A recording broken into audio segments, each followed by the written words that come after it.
श्री गणेश दत्त गुरुभ्यो नमः।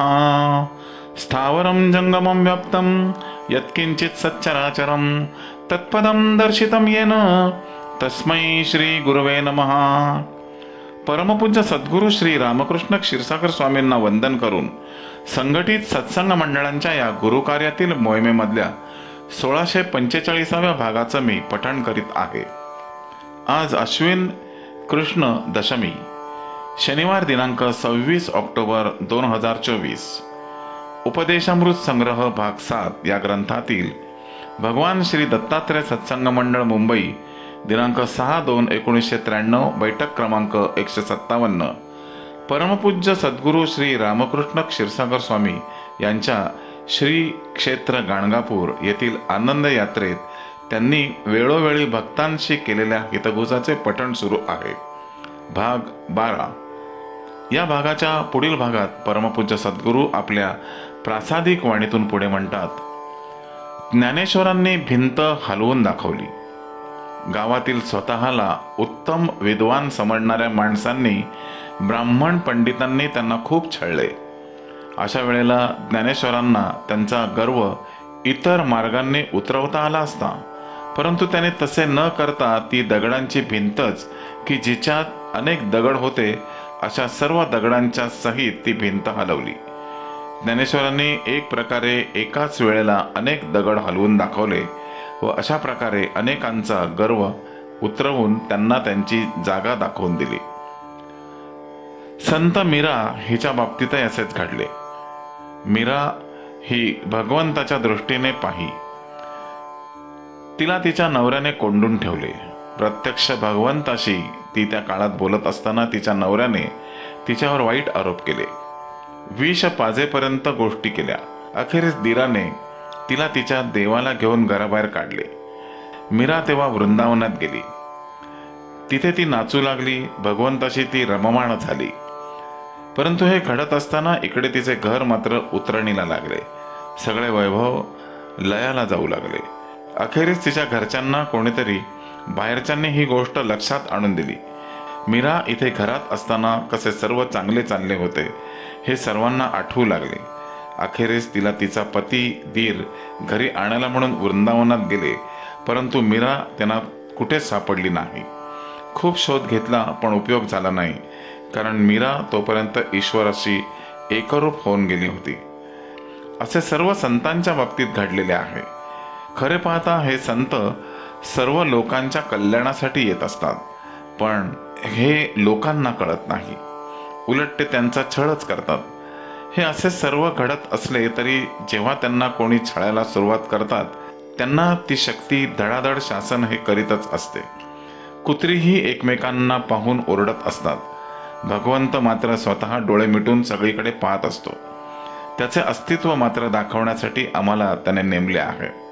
आमच्या सारख्यांच्या पासून अनुभव नाही तर निदान बोध तरी घ्या। देवावर संशय घेणे हे आपल्याकडे पूर्वीपासून चालत आलेले आहे। गुरूंच्या सहवासाशिवाय ईश्वराची महती कळत नसते। ज्ञानेश्वरांचा अकारण छळ होत असे तेव्हा त्यांनीच रेड्याकडून वेद मंत्र म्हणवून घेतले। ती वाणी रेड्याला देवांनीच दिली।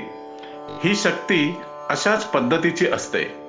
तुम्ही सर्वांनी विश्वास तिच्यावर ठेवा, आपले कर्तव्य चालू ठेवा, कसलेही थोतांड उगाच करीत बसू नका, लोकांच्या बोलण्याकडे लक्ष देऊ नका।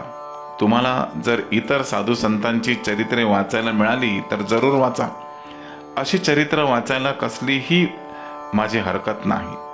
ते वाचल्यावर तुम्ही कुठे आहात हे कळेल।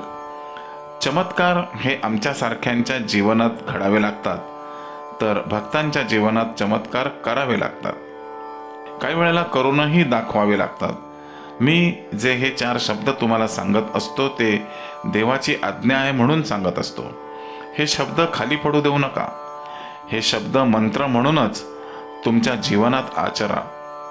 हे सर्व गुरु सहवासाचे लाभ आहेत। असा लाभ बाजारात मिळत नाही। नृसिंह सरस्वती चरित्र अनेक गोष्टीतून सांगितलेले आहे।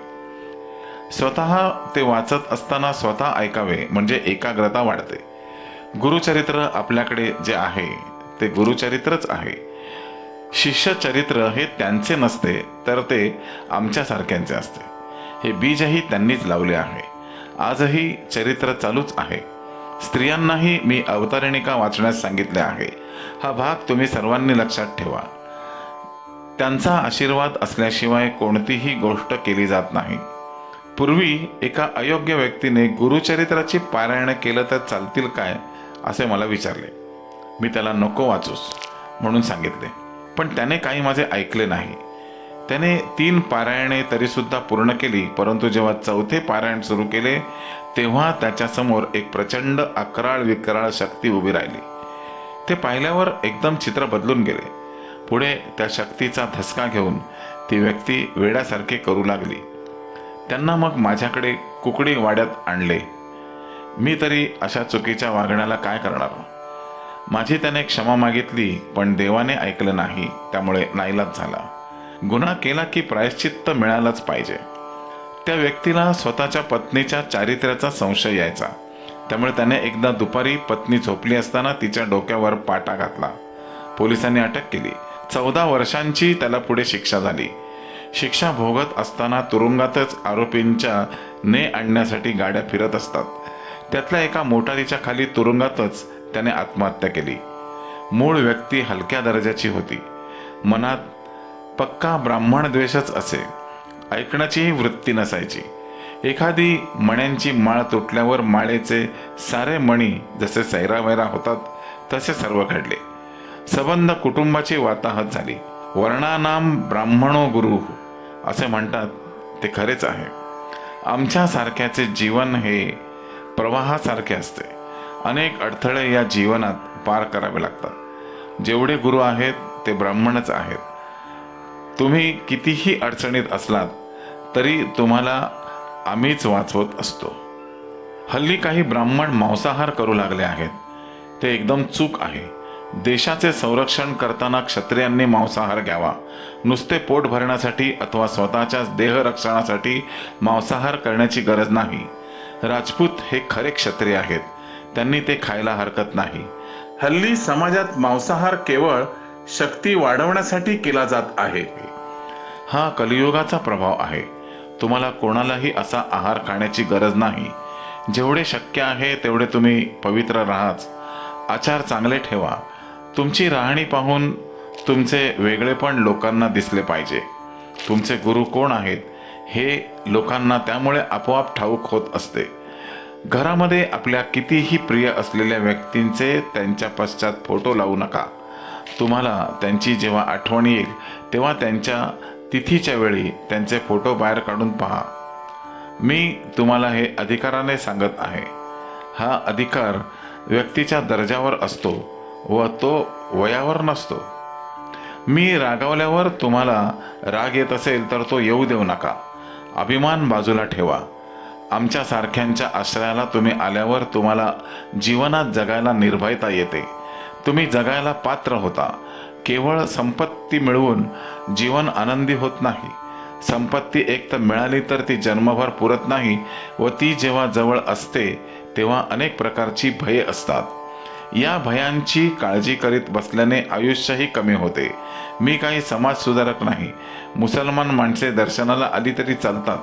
इथे कोणीही दर्शनाला आले तर आश्रय देणं हे आमचे कामच आहे. परधर्मीय इथे आले व त्यांनी आपला द्वेष केला नाही, त्रास दिला नाही म्हणजे झाले. त्यातून त्रास दिला तर आमची काळजी घ्यायला वर बसलेले आहेतच ते. तुम्हीही सर्वांनी हे लक्षात ठेवा. श्री गुरुदेव दत्त. गुरुबंधू आणि भगिनींनो, आजचे हे हितगुज पठण परमपूज्य सद्गुरूंच्या चरणी सादर अर्पण. पुन्हा भेटूया उद्या नवीन आशीर्वादासाठी. उद्या सकाळी 6 वाजता. श्री गुरुदेव दत्त.